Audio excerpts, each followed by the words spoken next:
పార్వతీపురం మన్యం జిల్లా జిఎంవలస మండలం వనస గ్రామంలో అత్యంత విషాదకర సంఘటన చోటు చేసుకుంది.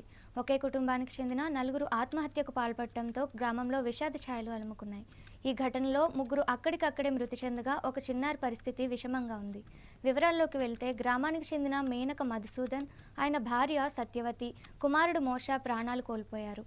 వీరితో పాటు 6 ఏళ్ల కుమార్తె ఆయేషా ప్రాణాలతో బయటపడడంతో ప్రస్తుతం ఆమెను పార్వతీపురం జిల్లా ఏరియా ఆసుపత్రికి తరలించి అత్యవసర చికిత్స అందిస్తున్నారు. మధుసూదన్ దంపతులకు మొత్తం 4 సంతానం కాగా వీరిలో 2 కుమార్తెలు ప్రస్తుతం ప్రభుత్వ వసతి గృహాల్లో ఉంటూ చదువుకుంటున్నారు.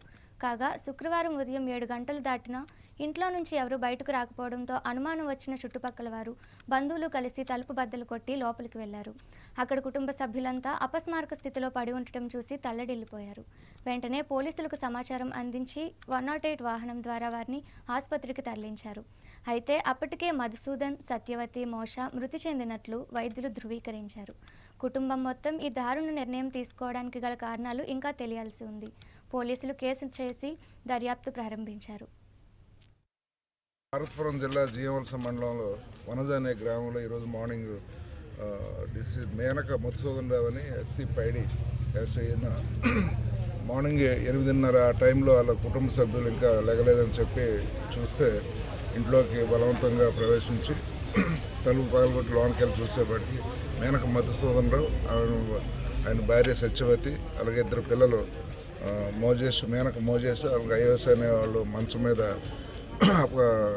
అన్కాన్షియస్ స్టేజ్లో ఉండగా గుర్తించి దాంట్లో కొన ఊపిరితో ఉన్నారని చెప్పి చిన్నమేరంగి హాస్పిటల్కి తీసుకురావడం జరిగింది.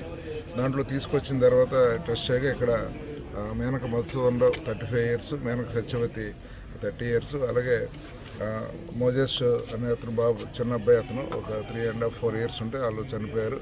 అయోష అనే అమ్మాయి మాత్రం కొద్దిగా క్రిటికల్ కండిషన్స్లో ఉంది. ఆవిడని పార్వతీపురం ఫర్దర్ చికిత్స నిమిత్తం ఇక్కడ చిన్నమేరంగి హాస్పిటల్ నుంచి షిఫ్ట్ చేయడం జరిగింది.